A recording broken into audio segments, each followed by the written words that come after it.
पुराण में सुना है शंकर भगवान पर 108 कुछ भी शिव को चढ़ाना चाहिए श्रावण के महीने में। हमने पहले भी कहा था, पिछले लॉकडाउन की कथा निकाली है और सावन के महीने की कथा निकाल कर सुनना। उसमें कहा था आपके पास कुछ भी नहीं है तो 108 चावल के दाने चढ़ाइए, 108 मूंग के दाने चढ़ाइए, 108 आप चाहे तो सरसों के फूल चढ़ाइए, 108 चाहे तो सफेद पुष्प चढ़ाइए, 108 चाहे तो गुलाब की पत्तियां चढ़ाइए।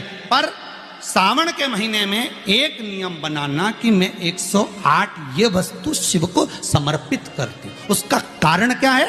तो स्कंद पुराण में लिखा है शंकर भगवान को सावन के महीने में जब हम 108 कोई वस्तु समर्पित करते हैं तो शंकर उसको लाख और करोड़ों गुना कर कर हमको पूरे वर्ष में प्रदान। शिव कथा कह रहे हैं सावन का व्रत करो तो पशुपति व्रत मत करना, और पशुपति व्रत करो तो सावन का सोमवार का व्रत मत करना।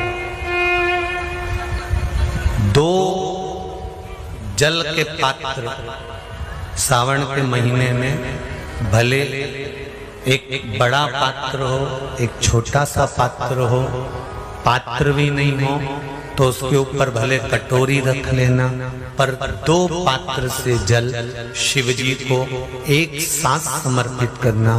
शंकर भगवान कहते हैं श्रावण के महीने में भार बढ़ जाता है, इसलिए पार्वती और गंगा ये दोनों संभालती हैं, इसलिए श्रावण के महीने में जल वृष्टि भी अपार होती है। बाकी के आषाढ़ में हुई, कुंवार में हुई, भादों में हुई कि नहीं हुई, पर श्रावण की जल वृष्टि की महत्वता ज्यादा। गंगा और पार्वती दोनों प्रबल होती,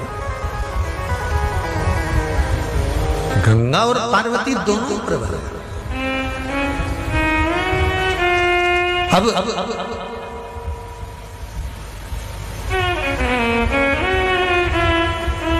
भृंगी ने कृष्ण खड़ा कर दिया।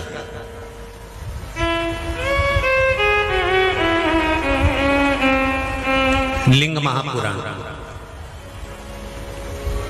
स्कंद पुराण और लिंग पुराण, स्कंद पुराण और लिंग पुराण का यह संवाद। भृंगी ने कृष्ण खड़ा कर दिया कि अगर गंगा और पार्वती दोनों ही आपके नजदीक रहती हैं तो क्या गंगा आपके मस्तक पर नहीं रहेगी? शंकर भगवान कहते हैं सुनो भृंगी,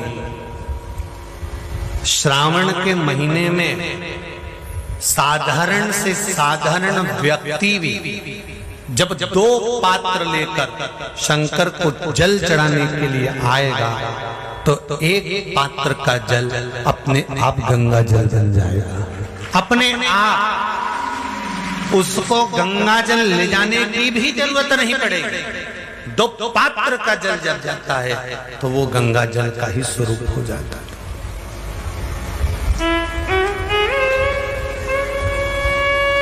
बैठो, अभी वर्णन करते हैं। दो पात्र का जल ही, एक पात्र का जल गंगा जल का भाव वर्णन करते हैं। और क्या मिलता है दो पात्र का जल से? कोरोना महामारी में शिव महापुराण की कथा जो कुबरेश्वर बाबा के धाम से चल रही थी उसमें एक उपाय बताया था, ध्यान होगा कि जब व्यक्ति के जीवन में बहुत तकलीफ चालू हो जाती है, बीमारियां बहुत भारी पड़ गई थी, तो कहा था कि 5 बेलपत्र शिव जी पे चढ़ाकर एक हाथ में दूध एक हाथ में जल लेकर फिर बाबा को एक जैसी धार चढ़ाना। बोला था कि नहीं बोला था? एक जैसी धार लगाने का बोला था। श्रावण के महीने में जब दो धार का जल शंकर भगवान पर चढ़ता है, और अगर दो धार जल का दर्शन करना हो तो आपके मोबाइल में भी शंकर भगवान की फोटो निकालना, उसमें शंकर जी के 4 हाथ नजर आएंगे, 2 हाथ से शिव जी अपने ऊपर जल चढ़ा रहे हैं, 2 कलश उनके हाथ में है, उस चित्र का दर्शन करना, उस श्रावण के महीने का दर्शन। अगर वो दर्शन आपको कहीं ना मिले तो फिर गीता प्रेस गोरखपुर की शिव महापुराण में या लिंग पुराण में या स्कंद पुराण में दर्शन कर सकते हो, या देवी भागवत में भी कर सकते हो। दो धार का जल,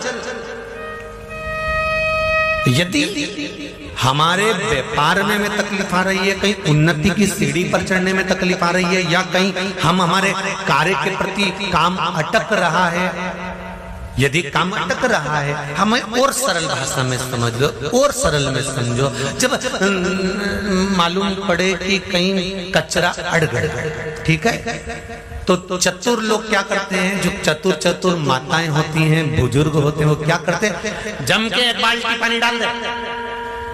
बोले कि नहीं बोले?